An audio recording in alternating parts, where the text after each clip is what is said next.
बिस्मिल्लाहिर्रहमानिर्रहीम। अस्सलामु अलैकुम वरहमतुल्लाहि वबरकातुहू। मोहतरम नाज़रीन किराम, हज दीन इस्लाम का अहम तरीन रुकन, मुक़द्दस और आशिकाना इबादत है। जिस तरह अल्लाह तबारक व तआला ने नमाजों को फ़र्ज़ किया, रमज़ान के रोज़ों को फ़र्ज़ किया, ज़कात को फ़र्ज़ किया, इसी तरह अल्लाह तबारक व तआला ने साहिब इस्तिताअत मुसलमान मालदारों पर हज को भी फर्ज किया है। हज 2026 की तैयारियां शुरू हो चुकी हैं, फॉर्म भरे जा रहे हैं।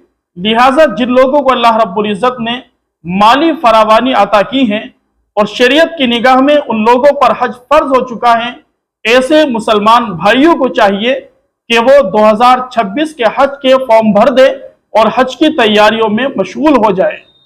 हज के मुक़द्दस फरीज़े को अदा करने में सुस्ती करना, टाल मटोल करना और ताखीर करना, ये शरीयत की निगाह में पसंदीदा अमल नहीं है।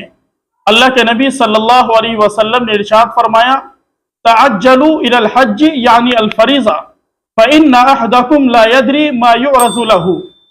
पैगम्बर अलैहिस्सलातु वस्सलाम फरमाते हैं कि फरीज़े हज को अदा करने में टाल मटोल मत करो, बल्कि जल्दी करो, इसलिए कि तुम में से कोई नहीं जानता कि आइंदा क्या रुकावट पेश आ जाए।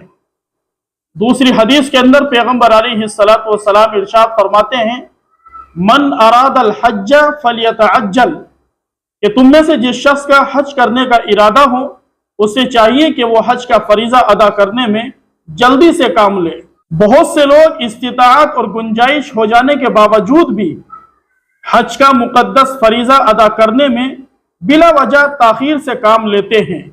और हमारे मुआशरे के अंदर मुसलमान मालदारों की एक अच्छी खासी तादाद ऐसी भी है कि जो सिर्फ हज से इस वजह से रुके रहते हैं कि पहले हम अपनी औलाद की शादियों से फारिग हो जाए, घर मकान की तामीरात से फारिग हो जाए, फिर उसके बाद हज का फरीजा अदा करेंगे।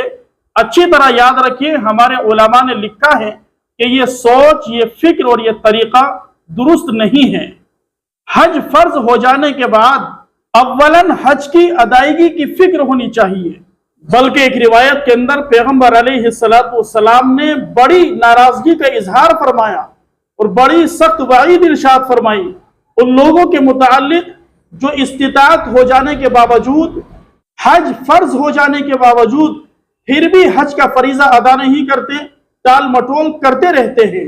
पैगम्बर अलैहिस्सलातु वस्सलाम फरमाते हैं कि जो शख्स ज़ादिरा और बैतुल्लाह शरीफ तक पहुंचाने वाली सवारी पर कादिर हो, यानी उसके पास इतनी दौलत है, इतना रुपया है कि बैतुल्लाह शरीफ तक पहुंच सकता है, वापस आ सकता है, और जिनका उसके ऊपर नानो नफका है वो उसको उठा सकता है, बर्दाश्त कर सकता है, फिर भी हज नहीं करता, तो अल्लाह के नबी अलैहिस्सलातु वस्सलाम फरमाते हैं कि ऐसे शख्स पर कुछ नहीं कि वो यहूदी होकर मर जाए या ईसाई होकर मर जाए।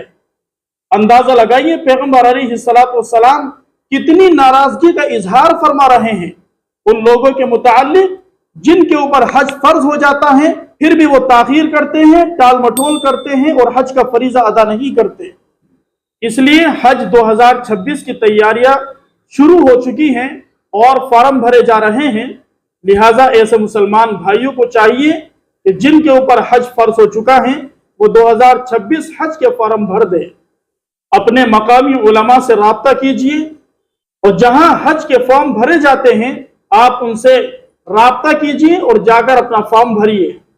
इस पैगाम को ज्यादा से ज्यादा शेयर किया जाए, दूसरों तक पहुंचाया जाए, ताकि साहिब इस्तिताअत और मालदार मुसलमान भाई हज 2026 का फॉर्म भर दे और वो ताखीर से, टाल मटोल से, गफलत और सुस्ती से काम ना ले। अल्लाह तबारक व तआला हम सभी को हरमैन शरीफैन की हाज़िरी नसीब फरमाए, बारी ताला हज बैतुल्लाह की सआदत नसीब फरमाए, उम्रे की सआदत नसीब फरमाए। अल्लाह रब्बुल इज़्ज़त वहाँ तक पहुँचने के जो असबाब और वसाइल हैं उनको मुहैया फरमाए। अल्लाह रब्बुल इज़्ज़त मदीनतुल मुनव्वरा की ज़ियारत नसीब फरमाए।